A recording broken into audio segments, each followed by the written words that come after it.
hot weekend, but now it's Monday and I'm seeing Singapore in a slightly different light, i.e. I'm seeing it from the light of the morning, which is good, and this is the view outside my hotel. Actually, it's very typically Singapore, a lot of vegetation in the middle of the thoroughfare here, and in amongst the panda bear banners, which are always nice to see, of course, Singapore welcomes Kai Kai. We see lots of stuff too for the Grand Prix. The Pretenders are just one of the groups that were performing at Marina Bay. And the TV network I was working for this weekend, GPTV, was working in harmony with two presenters basically handling all the entertainment side of it. So it was a real all-embracing coverage of the Grand Prix from the racing perspective, pit lane, paddock, etc.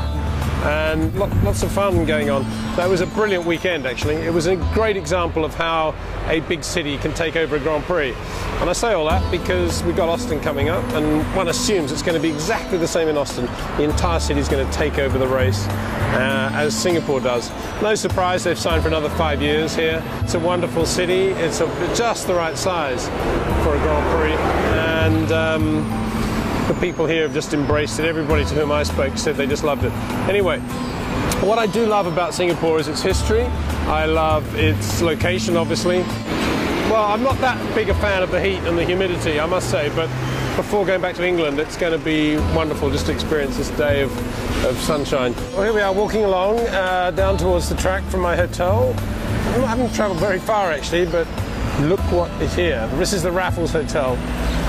And if you haven't heard of the Raffles Hotel, you haven't really heard of Singapore, because this is the focal point of the entire city, really. It's what I think of anyway when I think of Singapore. I think of this hotel, which was around long before World War II, obviously, and although it's been refurbished and sold and bought and sold and bought, it's still basically as it was, and it's wonderful to see, I think, against the backdrop of the modern Singapore.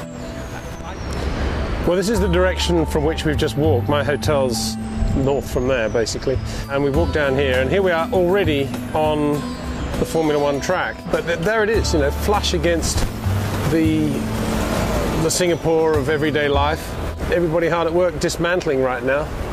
I think the way they put this together is just superb, bearing in mind the lights, and we can see the lights there now in daylight, and I'll try and zoom in on them. Nothing particularly special given the 21st century's technology level, but all credit to Maoli and everyone behind that, because they've just been bulletproof for the first 5 years of the Singapore Grand Prix. As we walk to the track each day, I always thought this was a particularly nice little VIP area. I hate to think how much tickets for that little dinner party went for last night, although I presume those who bought tickets and ended up with their backs to the action, bearing in mind the turn 4 is right behind them, that right-hander, really impressive corner. I presume those who had their back to that got a little bit of a discount. I would hope so, or indeed, if they didn't, turn their seats around. Well, this was really the entrance to the Formula One paddock. As you can see, the vegetation never stops. It's wonderful. You never forget you're in Singapore. Mind you, you don't really need many reminders. It's a beautiful day today, though. I've got to say, I can't complain about the heat or the humidity at all. There's a beautiful breeze coming off the South China Sea, which makes it just delightful. Nothing like as humid as it was at the start of the weekend. But this is where they all came. I mean, the really big stars were delivered in limos and cars with dark windows just outside, but most of the drivers and most of the, well, certainly all the team players all walked here yesterday. This was the security, or the entrance to the paddock, where they had the swipe card system as usual. But when all the teams started arriving, which they basically do at the same time, the queue, the lineup was just ridiculous. And those certain teams just stuck with it and were patient, kind of, and that was it. But then some of them sussed out that there was another entrance to the paddock just round here, which actually is where that guy's going a bit too quickly, ridiculous. Which is where we entered, because this is the back of the TV compound. and it was a much quicker way to get into the circuit. And by race, there was a little entrance here as well with the same security, the same entrance system. And I noticed that Red Bull sussed that out quite quickly, and also McLaren on race day used this entrance to the paddock. Not glamorous, away from all the autograph hunters and the photographers, but got the job done. Here we are actually at the base of that Singapore flyer now, which pretty, well, I can't even get it in one shot really. It's enormous. That's right by the circuit, so that's one of the landmarks of the Singapore Grand Prix, and we've seen it in many, many photographs. This white tent here actually was my office with a team of people for the weekend. This was the headquarters of GPTV, where we did, as I say, we just did a massive amount of television. Formula One all the time, but integrated into that all the support races as well. There was nothing but features and interviews. And, as I said before, all the music coming from the other side of the circuit. I'll just go in and see if there's anybody here that we recognise. Wow, look at all the cases, yeah, just having a bit of a laugh. One thing that you never really get used to in these tropical countries is you never get used to the contrast between the heat outside and the incredible air conditioning levels they have inside.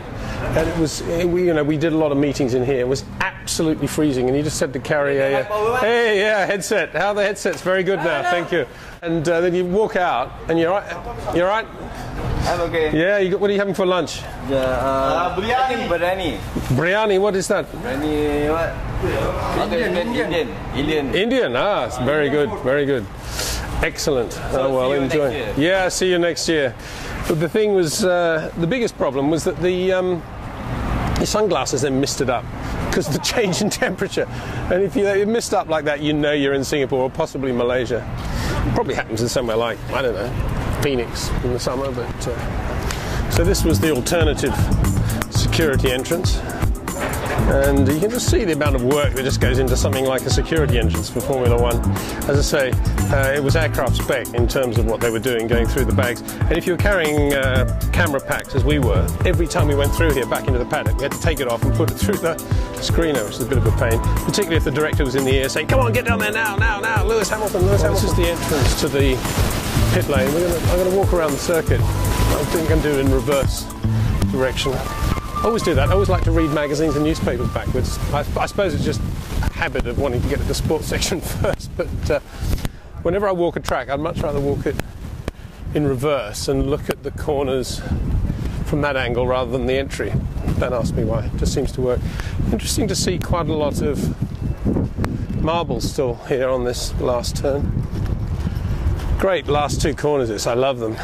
I can only imagine the feeling the drivers get when they come out of turn 20, 21 I think it is, or 19, and they've got those just last two left-handers ahead of them, and they know the grip level's okay to be flat, and you just come out of there and you know you're on a quick lap. It's a lovely way to finish the lap, I think.